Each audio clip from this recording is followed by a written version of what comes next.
முகத்தின் வெளிச்சமே, இயேசு ராஜனின்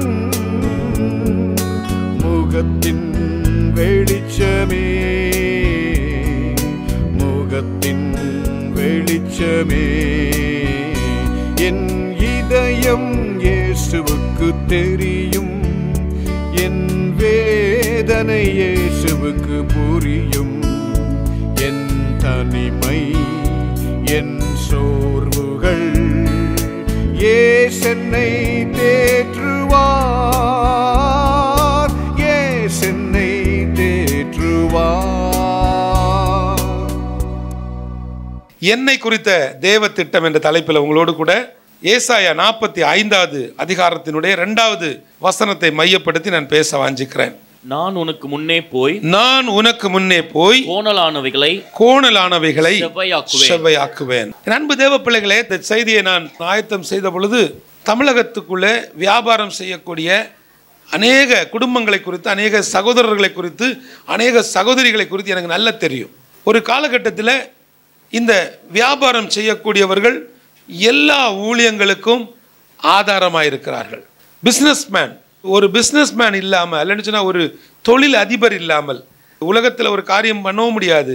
கர்த்தருடைய ராஜ்யத்தை கட்டுறதுக்கு இந்த தொழிலதிபர்களும் பிஸ்னஸ்மேனும் தேவை. இப்போ கூட சேர்க்க வேண்டியிருக்குது பிஸ்னஸ் உமன். ஏன்னா நிறைய சகோதரிகள் இப்போ என்ன செய்கிறாங்கன்னா வியாபாரத்தில் கொடிகட்டி பறக்கிறாங்க, நல்ல உற்சாகமாய் ஓடுறாங்க, நிறைய காரியங்களை கற்றுக்கிடுறாங்க. ஆண்கள் கடின உழைப்பினால் சாதிப்பார்கள், பெண்கள் படிப்பினால் என்ன செய்வாங்க, கற்றுக்குவாங்க, புதுசாக கற்றுக்குவாங்க. இப்போ சமீபத்தில் ஒரு அம்மா வந்து லேஸ் வேலை செய்கிறவங்க, லேஸ் இண்டஸ்ட்ரீஸ், அந்த துணியில எல்லாம் எம்ப்ராய்டரிங், அதுக்கு இங்கேருந்து வெளியே எங்கேயோ போய் என்ன செய்கிறாங்க, படிச்சுட்டு வராங்க. வயசை பார்க்க மாட்டேங்கிறாங்க, கற்றுக்கிட்டு புதிய புதிய டெக்னாலஜிகளை கொண்டு வருகிறார்கள். என் அன்பு தேவக்குள்ளே உங்களை குறித்து ஒரு தேவ திட்டம் இருக்கிறது. ஆண்டவர் இன்றைக்கு உங்களுக்கு 3 காரியங்களை வலியுறுத்தி நான் உங்கள் மத்தியில் இந்த வார்த்தையை நான் வைக்க வாஞ்சிக்கிறேன். வசனம் சொல்லுகிறது, நான் உனக்கு முன்னே போய். அப்போ கோணலானவைகளை செவ்வாய்க்கணும். ஏற்கனவே அங்கே கோணக்கமானக்கு ஏதோ பிரச்சனை இருக்குது. நேராக இருந்த காரியம், நேராக போய்கொண்டிருந்த காரியம் திடீர்னு என்ன ஆகுது, டைவர்ஷன் ஆகுது, ரூட்டு மாறி போகுது. ஜெபம் மட்டும்தான் நம்மளை திரும்ப கட்டி எழுப்ப முடியும். இப்போ நீங்கள் நினைப்பீங்க, ஆமாம் நாங்கள் ஜெபிக்க, நீங்கள் ஜெபிக்கிறத நாங்கள் பார்த்தோமே. தமிழ்நாட்டில் உள்ளவர்களிடத்தில் அதிகாலை ஜெபம் எப்போன்னு கேட்டால் காலையில் 8:30 மணிக்கு. ஏன்னா இப்போ காலையில் 8:30 மணி தான் நமக்கு அதிகாலை. என் அன்பு தேவ பிள்ளைகளை, அதிகாலை அந்த ஜெபம் நம்முடைய வாழ்க்கையை என்ன செய்கிறது, மாற்றுகிறது. அநேகருடைய வாழ்க்கையில், வியாபாரம் செய்யக்கூடியவர்களுடைய வாழ்வில் இன்றைக்கு சில கோணலான சில அனுபவங்கள். அழகாக ஆரம்பித்த பிஸ்னஸ், நல்ல பிளான் பண்ணி திட்டமிட்டு ஜெபித்து அநேகர் அவருக்கு ஆலோசனை கொடுத்து, குறிப்பாக அந்த தொழிலை குறித்து சில காரியங்களை கற்றுக்கொண்டு அவங்க ஆரம்பித்த பிஸ்னஸ். இப்போ பிஸ்னஸ் எங்கே போயிட்டு இருக்குது, எடுத்த லோனை கட்ட முடியல, வாங்கினவங்களுக்கு பணம் திரும்ப கொடுக்கும். உங்கள் முன்னாடி நிற்கக்கூடிய நானும் ஒரு காலத்தில் அப்படி இருந்திருக்கிறேன், அந்த அனுபவத்தில் வந்திருக்கிறேன். அதனால தான் இந்த ரைட்டு லெஃப்ட் எடுத்து அப்படியே மறைஞ்சு நின்று அப்படியே அந்தாண்ட இந்தாண்ட போகிறதெல்லாம் எனக்கு தெரியுது. அன்பு தேவ பிள்ளைகளே, உங்களுக்கு நான் சொல்லுகிறேன், கர்த்தர் நம்மை குறித்து ஒரு நல்ல திட்டத்தை வச்சிருக்கிறார். அந்த திட்டத்தை நீங்கள் புரிந்து கொள்ளுங்க. இன்றைக்கு அநேகர் ஏதாவது ஒரு பிரச்சனை வந்துட்டுன்னா நான் ஆண்டோடைய ஊழியத்தை செய்ய போகிறேன். அப்போ பிரச்சனை வந்தால் ஊழியம், பிஸ்னஸில் தோற்று போனால் ஊழியம், பிள்ளை ஒன்றுமே படிக்கலைங்க, இவன் எதுக்கும் வழங்க மாட்டான், ஊழியம். அந்த நிலை மாறணும். கர்த்தருடைய ஊழியத்தை செய்கிறீங்களா? இன்றைக்குள்ள காலகட்டத்துக்காக நீங்கள் ஒரு செல்ஃப் சப்போர்ட்டை நீங்கள் என்ன செய்யலாம், உருவாக்கலாம். செல்ஃப் சப்போர்ட் உங்களுக்கு தேவை. ஆனால் எந்த செல்ஃப் சப்போர்ட்டாக இருந்தாலும் பரத்திலிருந்து அருளப்பட்டால் ஒழிய எதுவும் நடக்காது. இப்போது அநேக தேவ பிள்ளைகள் ஜெபத்தினால சாதிக்க வேண்டிய சில 3 திட்டம் தான் அவர் வச்சிருக்கக்கூடிய 3 காரியத்தை தான் நான் உங்களுக்கு ப்ராக்டிக்கலாக உங்களுக்கு சொல்ல போகிறேன். பாருங்கள், ஜெபிக்கிறாங்க, நல்லா ஜெபிக்கிறாங்க. ஆனால் வியாபாரம் செய்யக்கூடிய ஒரு சகோதரன் ஜெபித்து தான் எல்லாம் செய்கிறாரு. ஆனால் அவர் என்ன நினைக்கிறார், தன்னுடைய இருதயத்தில், நம்ம சர்ச்சை கட்டியாச்சுன்னா நம்ம பிரச்சனை முடிஞ்சு, நாம் கொண்டு போய் ஒரு பெரிய தொகை அந்த ஊழியக்காரர்கிட்ட கொடுத்துட்டோன்னா நம்முடைய பிரச்சனை முடிஞ்சு. சில தொழிலதிபர்களை குறித்து தேவன் மிக மிக விசனமாக இருக்கிறார். காரணம், தகப்பனும் தாயும் கண்ணீர் விட்டு ஜெபித்து சம்பாதித்த கோடிக்கணக்கான பணங்களை ஊழியத்துக்கு நீங்கள் கொடுக்குறீங்க. ஆனால் உங்கள் பிள்ளைகளோ பாரில் போய் உட்காந்துருக்காங்க. ஐபிஎல்ல போய் பணத்தை கட்டிட்டு இருக்கிறாங்க. இன்னைக்கு அநேக பிஸ்னஸ் பீப்புளுடைய பிள்ளைகள். ஆனால் ஆண்டவர் உங்களை இவ்வளவு உயரத்திற்கு வச்சதுக்கு காரணம் அன்றைக்கு நீங்கள் வடித்த கண்ணீர். இன்றைக்கும் உங்களை நிர்மூலமாக்காமல் அவர் வச்சிருக்கிறதுக்கு காரணம் நீங்கள் இன்றைக்கும் அவரை சார்ந்திருக்கிறீங்க. ஆனால் உங்கள் பிள்ளைங்க யாரை சார்ந்திருக்கிறாங்க? உங்கள் பிள்ளைகளுக்கு என்ன இருக்குது? அப்போ பிள்ளைகளுக்கு நாம் சேரிட்டியை பற்றி கற்றுக் கொடுத்தோம். பிள்ளைகளுக்கு என்ன கற்றுக் கொடுத்தோம்? சேரிட்டி, ஹியூமானிட்டி, மனிதாபிமானம், ஏழைகளுக்கு உதவி செய்யணும், இதெல்லாம் கற்றுக் கொடுத்தோம். ஆனால் அதுகளுக்கு ஒரு சரியான கிளாரிட்டியை கற்றுக் கொடுக்கல, ஒரு தெளிவு கிடையாது. பிள்ளைகளுக்கு எது பரிசுத்தம், எது அசுத்தம், எது சரி, எது தவறு என்பதை நம்ம கற்றுக் கொடுக்க மறந்து போனோம். தொழிலதிபர்களாக தமிழ்நாட்டில் எழும்பி பிரகாசிக்க வேண்டிய அநேக குடும்பங்களுக்குள்ள இன்னைக்கு சூனியங்கள், இருளான அனுபவங்கள். அப்படிப்பட்ட சில குடும்பங்களுக்குள்ள அந்த சத்துருடைய பெரிய தந்திரம் என்ன தெரியுமா? முதல்ல பிள்ளைகளை அடிச்சிருவோம். முதல்ல எங்கே காலி பண்ணிடுவாப்புல? பிள்ளைகளை காலி பண்ணோன்னே அப்பா அம்மா நினச்சுவாங்க, நீ உனக்கு பிள்ளை வளர்க்க தெரியல. குடும்பத்தில் ஒவ்வொரு பிரச்சனைகளாக வர ஆரம்பிச்சிடும். அந்த குடும்பத்தினுடைய சமாதானம் கெட்டு போச்சுன்னா சத்துருவுக்கு ஒரு பெரிய சந்தோஷம். ஆவியானவர் துக்கப்பட்டு கொண்டிருக்கிறார். வியாபாரம் செய்யக்கூடிய குடும்பங்களில் உங்கள் பிள்ளைகளை தெளிவாக கன்ஃபியூஷன். சிலருக்கெல்லாம் என்னென்னா, உலகத்தில் மனுஷனை திருப்திப்படுத்தணும். ஒருத்தர் சொல்கிறாரு, பிரதர் எங்கள் பிஸ்னஸுக்கு சிஎஸ்ஐ மக்களும் தேவை, அதனால என் ஒய்ஃப் எங்கே போவாங்க? சிஎஸ்ஐ போவாங்க. ஐயா நீங்கள், நமக்கு அவங்களும் வேணும்ல, அசம்பிளிஸ் ஆஃப் காட் மக்களும் எங்களுக்கு வேணும் இல்லை, அதனால் நான் எங்கே போவேன்? அங்கே போ. ஏன்னா நமக்கு இப்போ பிரச்சனை என்னென்னா, பரலோகம் வந்து ஏஜி பரலோகம், சிஎஸ்ஐ பரலோகம், புரியுதா உங்களுக்கு? சால்வேஷன் ஆர்மிக்கு ஒரு பரலோகம், இண்டிபெண்டன்ட்டுக்கு ஒரு பரலோகமாக இருக்குது. ஒரு பரலோகம் தானே. அப்புறம் எதுக்கு? குடும்பத்தில் இருக்கக்கூடிய அம்மாவும் அப்பாவும் பிள்ளைங்களை கையை பிடிச்சிட்டு கூட்டிகிட்டு போய் அந்த சபையில் போய் இருக்கிறோம் இல்லையா, அதுதானே பரலோகம். பிள்ளைகளை நம்ம கூடவே என்ன செய்யணும்? கொண்டு போகணும். ஏன்னா தொழிலதிபர்கள் குடும்பங்களில் தான் எனக்கு நிறைய பிரச்சனைகள். அதுக்கு காரணம் என்னது? ஏன்னா எனக்கு மனசில் வேதனை தெரியுமா? ஆண்டவருடைய பிள்ளைகள் வளர்ந்து போகும்போது சிலர்லாம் பெரிய இந்த ஆடிக்கார இதுலெல்லாம் கர்த்தரை நம்புகிறவனும் செழிப்பான், இப்பெல்லாம் வசனம் போகல, அப்படியே வண்டியை ஓரம் கட்டி நின்று பார்ப்பேன். எனக்கு சந்தோஷமாக இருக்கும். சரி, நம்ம பிள்ளைகள், நம்ம ஆண்டோடைய பிள்ளைகள் பெரிய நிலைமையில் இருக்காங்க மாதிரி. ஆனால் அதே வண்டிக்குள்ளே உட்காந்து பீர் குடிச்சிட்டு இருப்பான். கண்ணால் பார்த்துருக்குறேன். அப்போ தான் எப்படி இருக்கும்? அப்போ ஆண்டவர் இவங்களெல்லாம் டெவலப் பண்ணுறதுக்கு எத்தனை வழிகளை கொடுத்துருப்பார். என் அன்பு தேவ பிள்ளைகளே, இப்போது முதலாவது நீங்கள் தெரிஞ்சுக்கோங்க, ஜெபத்தினால உங்கள் வியாபாரத்தில் இருக்கக்கூடிய கோணல்கள் வெளிப்படும். உங்கள் பிஸ்னஸில் உள்ள பிரச்சனையை நீங்கள் தான் கண்டுபிடிக்கணும். உங்கள் வியாபாரத்தினுடைய வளர்ச்சி தடைபட்டதற்கு என்ன காரணம் நீங்கள் கண்டுபிடிக்கணும். நீங்கள் உட்காரணும், அவருடைய சமூகத்தில் இருணும், அழணும், கதறணும். நீங்கள் உட்காரணும். நீங்கள் பாட்டுக்கு கிளம்பி ஊராக போயிட்டு இருக்கிறீங்க, ஒருத்தரையாக தேடி போயிட்டு இருக்கிறீங்க. முதல் சனிக்கிழமை ஒரு இடத்துக்கு போகிறீங்க, ரெண்டாவது சனிக்கிழமை ஒரு இடம் போகிறீங்க, மூணாவது சனிக்கிழமை ஒரு இடத்துக்கு போகிறீங்க. ஞாயிற்றுக்கிழமை தோறும் அங்கங்கேயே அலைஞ்சு திரிஞ்சு எங்கிருந்தாவது ஆண்டுடைய சத்தம் கேட்கவே கேட்காது, அதுலேயும் உனக்கு கிடைக்கவே கிடைக்காது. எதனால? நானே அமர்ந்திருந்து ஆண்டவரை அறிஞ்சுக்கிடணும். நம்முடைய வாழ்வில் அந்த ஒரு வைராக்கியம் இருக்க வேண்டும். எப்படியாவது ஜெபத்தில் மட்டும்தான் என்னுடைய வியாபாரம் வளர வேண்டும், அந்த எண்ணம் இருக்க வேண்டும். ஒருவேளை இன்றைக்கு ஆவியானவர் உங்களுக்கு திட்டமும் தெளிவுமாய் சொல்லுகிற காரியம், உங்கள் வியாபாரம் செழிப்பதற்கு, கோணலாக போகக்கூடிய அந்த வியாபாரத்தை திரும்ப நேராக்குவதற்கு, சீராக்குவதற்கு முதலாவது காரியம் ஜெபத்தில் அமர்ந்திருந்து அவர் தான் உங்களுக்கு வெளிப்படுத்துகிறார். அநேகர் நீங்கள் பிஸ்னஸ் பண்ணிட்டு இருக்க பிரதர், இது ஒன்றும் சரிப்படலைன்னு தூக்கி போட்டுட்டு அடுத்த வியாபாரத்துக்கு ரெடி ஆகுறீங்க. இல்லை, அதே பிஸ்னஸில் கர்த்தர் உங்களுடைய அந்த கோணலானவைகளை செவ்வையாய் மாற்ற போகிறார். அப்போ செவ்வையாக மாற்றணும். முதல்ல நீங்கள் ஜெபத்தில் அமர்ந்துருங்க. கர்த்தர் அடுத்தது என்ன செய்யணுங்கிறத அவர் வெளிப்படுத்துவார். உங்கள் பிள்ளைகள் அடுத்தது என்ன படிக்கணும்னு சொல்லி கர்த்தருடைய சமூகத்தில் உட்காந்து அழுங்க. ஆண்டவரே, பிள்ளை 12ஆம் கிளாஸ் முடிக்குது, ஏன்னா அவர் தான் இந்த செடியை வச்சு ஒரு தண்ணி ஊற்ற போகிறது அவர் தான். அப்போது நீங்கள் செய்ய வேண்டிய காரியம் என்ன? உங்கள் பிள்ளையை உட்கார வச்சு பேசுங்க. உங்கள் பையனை உட்கார வச்சு, அப்போ உனக்கு எந்த லைனில் இன்ட்ரெஸ்ட்டு, எத்தனை குடும்பங்களில் கிறிஸ்தவ பிள்ளைகள், தொழிலதிபருடைய பிள்ளைகள், நல்ல வாழ்ந்து செழித்த பிள்ளைகள். ஒருத்தர் சொல்கிறாரு, அது அவள் போனால் எம்பிபிஎஸ்க்கு, அவளுக்கு அதில் இன்ட்ரெஸ்ட் இல்லை, உடனே கூப்பிட்டு வந்துடுறேன். எல்லா கணக்கு முடிச்சு பார்த்தாச்சுன்னா உங்கள் மகளுக்கு கூட படித்த பிள்ளைக்கு கல்யாணம் முடிஞ்சிச்சு, குழந்தை பிறந்துருச்சு, 4 வருஷத்தை வீணாக்கியிருக்கா. பல டாக்டருங்கிற அங்கே போய் 1 வருஷம் முடிஞ்சோன்னே வேண்டான்னு அதை விட்டுட்டு இன்னொன்று படிக்க போகிறா. இதுக்கு என்ன காரணம் தெரியுமா? கன்க்ளூஷனில் வர முடியல, அவளால் ஒரு தெளிவு எடுக்க முடியல. ரெண்டாவது, ப்ராக்டிக்கலாக ஒன்று சொல்கிறேன், நம்ம பிள்ளைகள் அதிக நேரம் யார் கூட உட்காந்துருக்காங்க? ஃப்ரெண்ட்ஸ் கூட இருக்காங்க, செல்லு கூட இருக்குது. வீட்டில் வந்தோடனே அந்த பகல் நேரம் அவங்க எங்கே இருக்கிறாங்க? ஸ்டூடெண்ட்ஸ் கூட, மாணவர்கள் கூட. அப்போது 12ஆம் வகுப்பு படிக்கக்கூடிய பிள்ளைகள் சேர்ந்துருக்கும்போது என்ன பேசிக்குவாங்கன்னு நினைக்கிறீங்க? என்ன பேசிக்குவாங்க? நீங்கள் என்ன பேசுனீங்க, நான் என்ன பேசுனேன், அதை தான் அவங்களும் பேசியிருப்பாங்க. அந்த காலேஜில் நல்லா இருக்கும் பார்த்துக்கா, நம்ம எல்லோரும் சேர்ந்து அங்கே போயிடலாம், புரியுதா? உடனே எங்க பேர் அவன் இருக்கான்ல, அவனும் அங்கே தான் படிக்க போகிறான், இவன் அங்கே படிக்க போகிறான், ஒரு வேலையும் நடக்காது. ஏன்னா அந்த மார்க் அடிப்படையில் இவங்க என்ன பண்ணுவாங்க, ஸ்பிளிட் ஆகிடுவாங்க.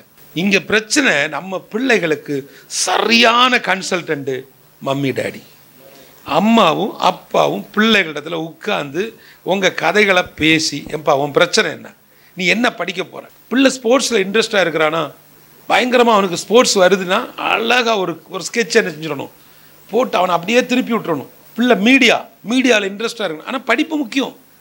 அதை பிள்ளைகளுக்கு என்ன செய்யணும், படிப்பில் சாதித்தவர்களை காட்டி கொடுக்கணும், ஷார்ட்கட்டில் வளர்ந்தவங்கள காட்டக்கூடாது.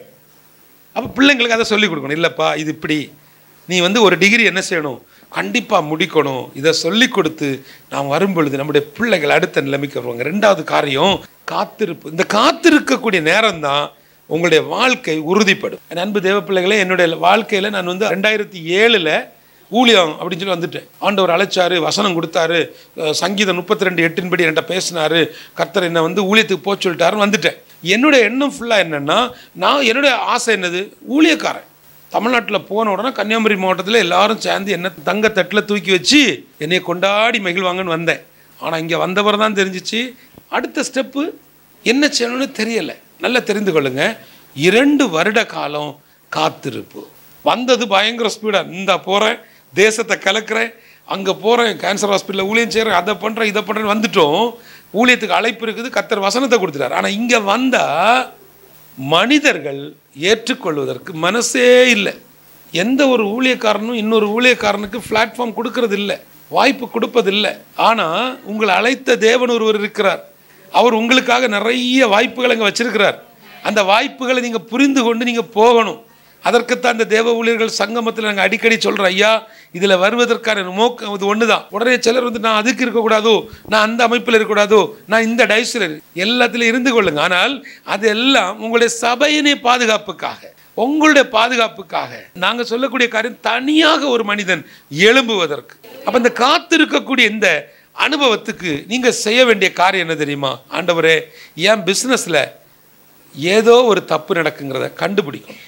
நீங்கள் ஆண்டவருடைய பிள்ளையாக இருந்தால் அது உங்களுக்கு தெரியும்.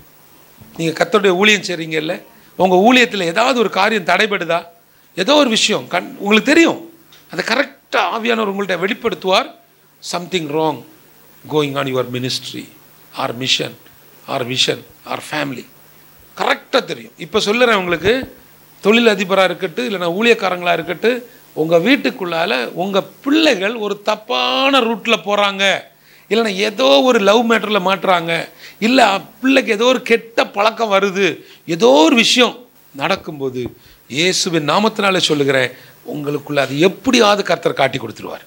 வீட்டுக்குள்ளே ஏதோ நடக்குதுப்பா, அலர்ட் ஆயிக்கா, கவனமாக இருந்துக்கா, உன்னுடைய வாழ்க்கையை, உன் மேலே இருக்கக்கூடிய அபிஷேகத்தை, உனக்கு கொடுத்த திட்டத்தை உடைப்பதற்கு ஒரு பெரிய காரியம் நடக்குது, நீங்கள் எச்சரித்துக்கோன்னு சொல்லிட்டு பரிசுத்த ஆவியானவர் உங்களை எச்சரிப்பார். இன்னொரு விஷயம், அந்த எச்சரிப்பு உங்களுக்கு கிடைக்கணும்னா நீங்களும் யாராக இருக்கணும்? தேவ பிள்ளைகளாக இருக்கணும், ஆண்டவருடைய அன்பை அறிந்தவர்களாக இருக்கணும், ஆண்டவருடைய அன்பை ருசித்தவர்களாக இருக்கணும், அவரோடு நடக்கிறவர்களாக இருக்கணும். பாருங்க, அப்படி நீங்கள் இருக்கும்போது நீங்கள் செய்ய வேண்டியது என்ன தெரியுமா? சரண்டர் ஆகணும், சரண்டர் ஆயிடணும், விழுந்துடணும், தொப்புக்கடின்னு விழுந்துடணும். ஆண்டவரே, எனக்கு வேற வழியே இல்லை, நீங்கள் தான் என்ன செய்யணும்? திரும்ப தூக்கி எடுக்கணும். எனக்கு தெரியுதுப்பா, ஏதோ ஒரு கோணலான ரூட்டில் நான் போயிட்டுருக்கிறேன். தொடங்கின இடம் சூப்பர், அற்பமான ஆரம்பம், எல்லாருக்கும் பிடிச்சி போச்சு. இந்த சார்ந்து இருக்க வேண்டிய விஷயத்தில் ஒரு காரியம் இருக்குங்க. நீங்கள் இதை நான் பிஸ்னஸுக்காக பேசினாலும் நீங்கள் தேவ மனிதர்கள் அதை உங்களுக்குள்ளே கொண்டு வந்துடுங்க. எந்த இடத்துலையும் நம்மளை பெரிய ஆள் அப்படி காட்டிக்காதீங்க. நீங்கள் ஒரு சாதாரண மனுஷனாக இருங்க. உங்களுக்குள்ள ஒருத்தர் இருக்கார் பார்த்தீங்களா, அவர் தான் பெரியவர், அவர் தான் பெரியவர். ஏன்னா அவருக்கு ஒரு மகிமை கொடுக்கறதுக்கு உங்களுக்கு கூடாங்க. இங்கே நம்ம அப்பப்போ என்ன ஆகிடுறோம், கழுத மேலே இருந்த இயேசுவை மறந்துட்டு நான் மட்டும் இல்லைன்னா இவர் எப்படி ட்ராவல் பண்ணியிருப்பாரு, நான் மட்டும் இல்லைன்னா இந்த ஊழியம் எப்படி நடந்திருக்கும், நான் மட்டும் இல்லைன்னா இந்த பிஸ்னஸை யார் செஞ்சிருப்பான்னு சொல்லிடாதீங்க. அப்படிப்பட்ட எண்ணத்தை விட்டுட்டு சரண்டர் ஆயிருங்க. ஆண்டவரே, எனக்கு தெரியல. எனக்கு ஒரு சகோதரன் எப்படியா கேட்டான், ஜபத்தில் நமக்கு ஒரு லீடிங் கிடைக்கும், ஒரு கைடன்ஸ் கிடைக்கும், அதுக்குன்னு சொல்லிட்டு நான் அடுத்தது என்ன பண்ண போறேன்னு சொல்லிட்டு போய் உட்கார்ந்துட்டு இருக்க முடியுமா? அடுத்தது நான் பண்ண போகிற பிஸ்னஸ்னுடைய காரியத்தை குறித்து ஆண்டவருக்கு எப்படி தெரியும்? அந்த பிஸ்னஸில் எவ்வளோ இன்வெஸ்ட் பண்ணணும், எத்தனை பேர்ட்டு லோன் வாங்கணும், இதெல்லாம் அவருக்கு எப்படி தெரியும்? தாயின் கருவிலே உருவாவதற்கு முன்னே உன்னை சிருஷ்டித்தவர், உனக்கு அப்பா அம்மா யாருங்கிறதையே முடிவு பண்ணது அவர். அப்போ அவருக்கு தெரியாதா நீ அடுத்தது என்ன பண்ணணும்னு? அடுத்து என்ன செய்யணும்னு தெரியாதா? அப்போது சரண்டர் ஆகி ஆண்டவரே நீங்கள் தான் எல்லான்னு சொல்லிட்டு வியாபாரத்தின் பாதையில் அவர் ஒருத்தரை பார்ட்னராக பிடிச்சிக்கிடுங்க. ஆண்டவரை மட்டும் நீங்கள் என்ன செய்யுங்க, பிடிச்சிடுங்க. அவர் உங்களுக்கு கற்றுக் கொடுப்பார், காட்டி கொடுப்பார். இங்கே போகாது. ஏன்னா என்னுடைய வாழ்க்கையில் ஆண்டவர் சில காரியங்களை கற்றுக் கொடுத்தார், அவர் காட்டி கொடுத்தார். இங்கே சேராத, இப்படி பண்ணாத. இயேசு மட்டும் நம்ம கூட இருந்தா அவருக்கு தெரியும் நீ பலகீனமானவன், உன்னால் ஒன்றும் முடியாதுன்னு அவருக்கு தெரியும். சில நேரங்களில் நாம் என்ன ஆகிடுறோம், என்னுடைய டேலண்ட் பிரதர் நான் வந்து எம்பிஏ முடிச்சிருக்கேன் பார்த்துக்கோங்க. நான் இங்கே எம்பிஏ படிச்சுட்டு இருக்கும்போதே 4 பாடம் ஆன்லைனில் படிச்சுட்டு இருப்பேம்மா. கடைசியில் இவன் வட்டி கடங்காண்டு சண்டை போட்டு ஏமாற்றி ஆஃபீஸ் எல்லாம் இழந்துட்டு பஸ் ஏறும்போது கூட ஒழிச்சு பார்த்து அழகாக பார்க்குறான்னு பார்த்து பயந்து ஏறணும். ஆனால் 5ஆம் கிளாஸு கூட படிக்காத பஜ்ஜி கடை போட்டவன் சாயங்காலம் 1000 ரூபாவை பாக்கெட்டில் வச்சுட்டு ஆண்டவரே உமக்கு நன்றின்னு சொல்லிட்டு சந்தோஷமாக போவான். இவனுக்கு ஆலோசனை கொடுத்தது யார்? என் அன்பு தேவ பிள்ளைகளே, இதே தமிழ்நாட்டில் எத்தனை மிஷினரி ஊழியங்கள் இருக்குது, எவ்வளோ பெரிய பெரிய ஆர்கனைசேஷன் இருக்குல்ல. இந்த ஆர்கனைசேஷனில் எல்லாம் தொழிலதிபர்கள் கொடுத்த காணிக்கைகளை விட பெரிய பலன் என்ன தெரியுமாங்க? இந்த உண்டியல் இருக்குது பார்த்துருக்கீங்களா? அந்த உண்டியலை வீட்டில் வச்சு ஒரு அம்மா தையல் தைச்சி டெய்லி அதில் 1 ரூபா. அந்த அம்மா சொல்கிறாங்க, ஒரு சாட்சி கேட்டேன், அவங்க சொல்கிறாங்க அந்த 1 ரூபா போடுறதுக்கு எத்தனையோ துணி இவங்க எக்ஸ்ட்ரா தைக்கணுமா, தைச்சா தான் அந்த 1 ரூபாவை எடுத்து என்ன செய்ய முடியும், போட முடியும். இந்த சின்ன ஒரு காயின் பாக்ஸ் அது அவ்வளோ பெரிய காரியம். நல்லா தெரிந்து கொள்ளுங்களேன். ஒரு ஊழியத்தினுடைய வளர்ச்சியில் நம்ம ஒரு பார்ட்னர் செலக்ட் பண்ணுறோம் பார்த்தீங்களா, அதில் மட்டும் நாம் சக்ஸஸ் ஆகிட்டோன்னா கர்த்தர் நம்மளை வாழ்க்கையில் மாத்திரமல்ல, வியாபாரத்தில் மாத்திரமல்ல, தனிப்பட்ட வாழ்க்கையிலையும் கர்த்தர் உங்களை வெற்றி உள்ளவராய் மாற்றுவார். அதுதான் தேவனுடைய திட்டம். அவருடைய திட்டம் என்ன? நீங்கள் காத்திருக்கும் பொழுது உங்களுடைய வியாபாரத்தில் உள்ள கோணலானவைகள் உறுதிப்படும். இந்த காத்திருக்கக்கூடிய நேரங்களில் தயவு செய்து என் அன்பு தேவ பிள்ளைகள், வியாபாரம் செய்யக்கூடிய கிறிஸ்துவின் பிள்ளைகள், தயவு செய்து நீங்கள் காத்திருங்க. கர்த்தர் உங்களுடைய வியாபாரத்தில் ஒரு செழிப்பை கொடுப்பார். ஆனால் யாரோ ஒருத்தட்ட போய் குறி சொல்வது போல என் வாழ்க்கை எப்படி இருக்குங்க சொல்லுங்க, எனக்கு என்ன நடக்கும் சொல்லுங்க. பாருங்க எவ்வளோ வேதனை. அவர் சொல்றாரு, நான் தான்ப்பா, என்னேண்டி உனக்கு வேற யாரும் இல்லை. எத்தனையோ கிறிஸ்துவின் பிள்ளைகள் தமிழ்நாட்டுக்குள்ள நிறைய பேரை பார்க்குறேன். என் அன்பு சகோதரனே, உன்னுடைய வீட்டுக்குள்ள இல்லை, உன்னுடைய வியாபாரத்தில் இன்னைக்கு இவ்வளோ கோணலான அனுபவம் வந்ததுக்கு காரணம் நீ ஒரு நல்ல ஜெபிக்கக்கூடியவன். நீ கண்ணீர் வெடித்த நாட்களை கர்த்தர் பார்க்கிறார். ஆனால் இன்றைக்கு நீ உள்ளால ஒரு சின்ன ஒரு செம்பு தகடை வச்சுக்கிட்டு டெய்லி காலையில் அதை ஒரு தொட்டு கும்புற. கேட்டா சொல்ல ஒரு ஃப்ரெண்டு கொடுத்தாரு, நான் அதை சும்மா என்ன செய்வேன், டெய்லி காலையில் இருக்கா தொட்டு பார்ப்பேன்னு. தொட்டலை நீ பார்க்க வேண்டாம், ஒன்று ஆல்ரெடி தொட்ட ஒருத்தர் இருக்கிறாரு, உன் வாழ்க்கையை பரிசுத்தப்படுத்தின ஒருத்தர் இருக்கிறார். அவர் தான் உன்னுடைய வியாபாரத்தை திரும்ப சீராக்க முடியும், நேராக்க முடியும் இயேசுவின் நாமத்தில். கடைசியாக 3வது தேவன் நம்ம மேல ஒரு திட்டம், நமக்கு ஒரு நம்பிக்கை இருக்கணும். யாரெல்லாம் நீங்க பிசினஸ் பண்றீங்களோ சகோதரிகள், நீங்க பண்ணக்கூடிய பிசினஸை குறித்து உங்களுக்கு முதல்ல ஒரு நம்பிக்கை இருக்கணும். இது முடியுமா, இது முடியாதா, இது இருக்குமா, இது நடக்குமா, இது நடக்கும், இதை நான் செய்வேன், அந்த நம்பிக்கை நமக்கு இருக்கணும். அவர் உங்க மேல ஒரு திட்டத்தை வச்சு ஒரு காரியம் தந்துட்டாருன்னா யாராலையும் ஒன்றும் செய்ய முடியாது. இந்த நம்பிக்கை உங்கள் வாழ்வில் இருந்தால் காரியங்கள் கைகூடும். வியாபாரம் செய்யக்கூடியவங்க, ஐயோ பிரதர் இப்போ பயங்கர டல்லு, கொரோனாவுக்கு அப்புறம் எழும்பவே முடியலை, இதெல்லாமே நீங்கள் எழும்பாமல் இருப்பதற்கு அல்லது சில மனிதர்களை சமாளிப்பதற்கு பயன்படுத்தக்கூடிய வார்த்தைகள். அவர் உங்கள் வாழ்க்கையில் ஏற்கனவே அற்புதத்தை செஞ்சிட்டார், அதை சுதந்திரிக்க முடியாமல் நீங்கள் தவிச்சிட்டு இருக்கிறீங்க. நீங்கள் சில நேரத்தில் நம்பி இருக்கக்கூடிய நம்பிக்கைகள் எல்லாம் தகர்க்கப்படும், எல்லாமே அடைக்கப்படும். ஆனால் அப்போ உங்களுக்குள்ளால ஒரு நம்பிக்கை பிறக்கும் பாருங்களேன். அந்த நம்பிக்கை தான் உங்களுடைய வியாபாரத்தை கைகூடி வரச் செய்யும்.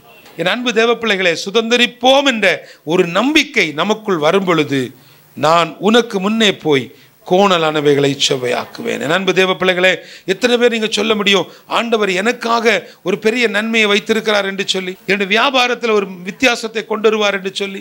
இன்றைக்கு உங்களுக்கு இந்த வார்த்தையை கொடுக்கும்போது ஆண்டவர் என்னுடைய இருதயத்துக்குள்ள ஒரு வார்த்தையை போட்டுக்கிறார். இந்த பிஸ்னஸ் மாற்றணும், இருக்கிற பிஸ்னஸ் விட்டுட்டு ஓடணும்.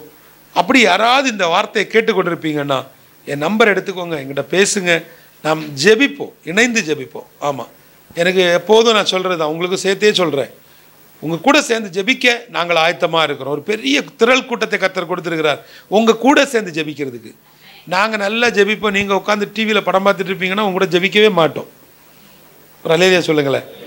அது இப்போ ஒரு இதாகி போச்சு. எல்லாருக்கும் ஃபோனை போட்டு, ஹலோ பிள்ளை எக்ஸாம் எழுதுறான், ஜெபம் பண்ணிவிடுங்க. ஹலோ ஜெபகோபுரமா, ஜெபம் பண்ணிடுங்க. பரலோக ஜெப மையமா, ஜெபம் பண்ணிடுங்க. உலக எழுப்புதல் ஜெப மையமா, என் பிள்ளை எக்ஸாம் எழுத ஜெபம் பண்ணிடுங்க. நீங்கள் எங்கே போகிறீங்க? நான் சீரியல் பார்த்துட்டு இருக்கேன், பிஸியாக இருக்கேன்.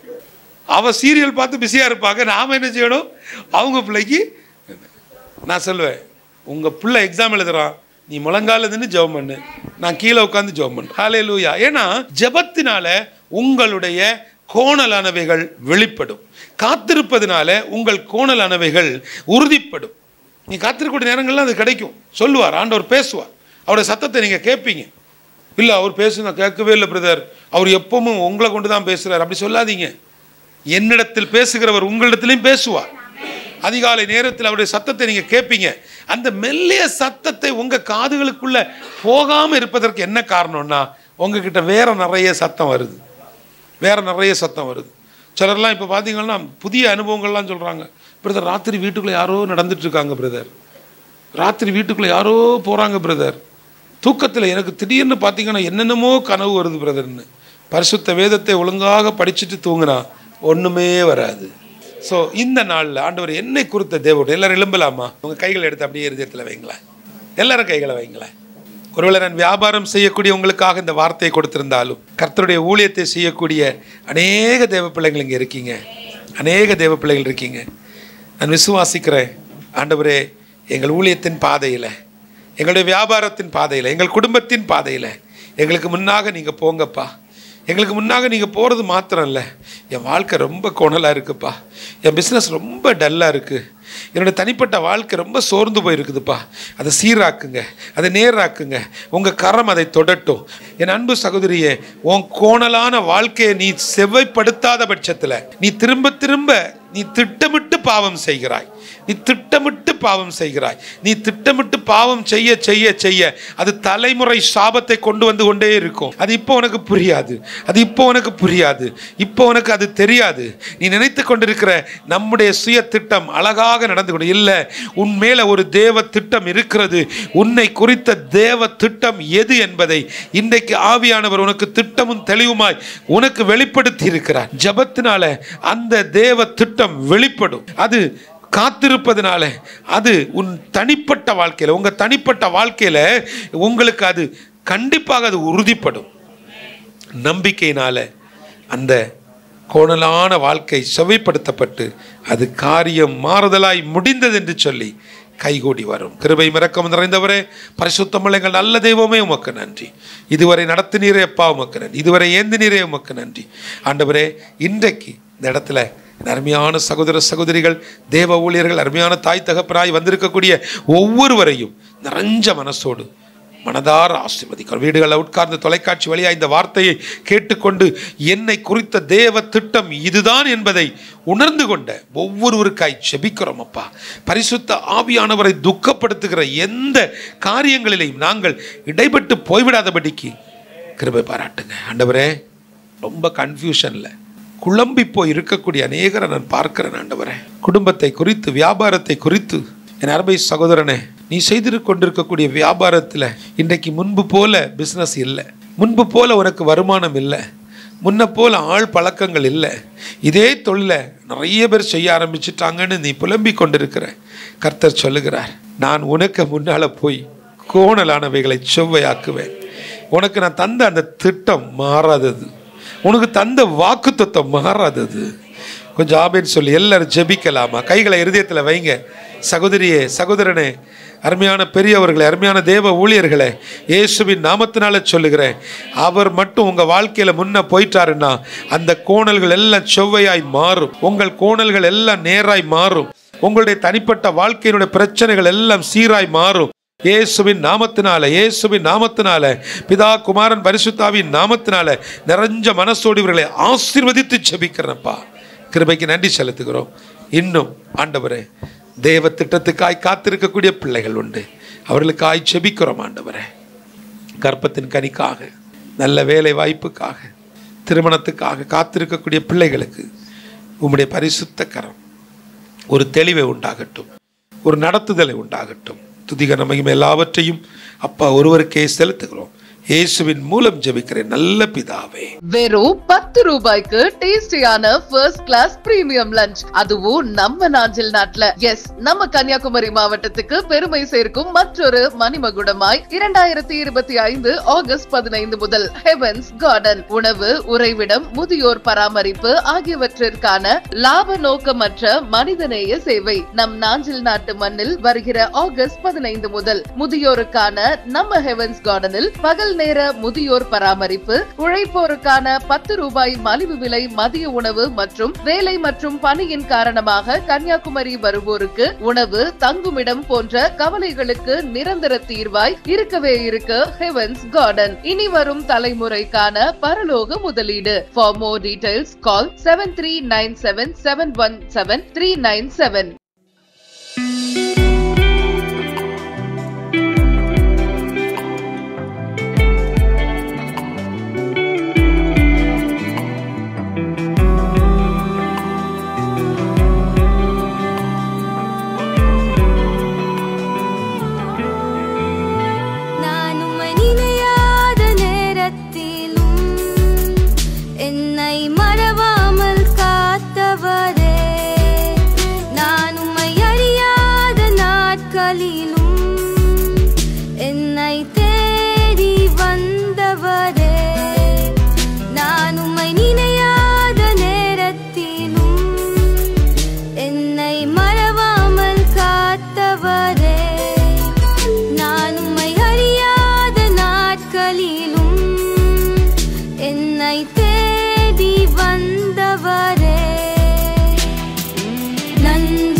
உமக்கு நன்றி ஐயா, உமக்கு நன்றி.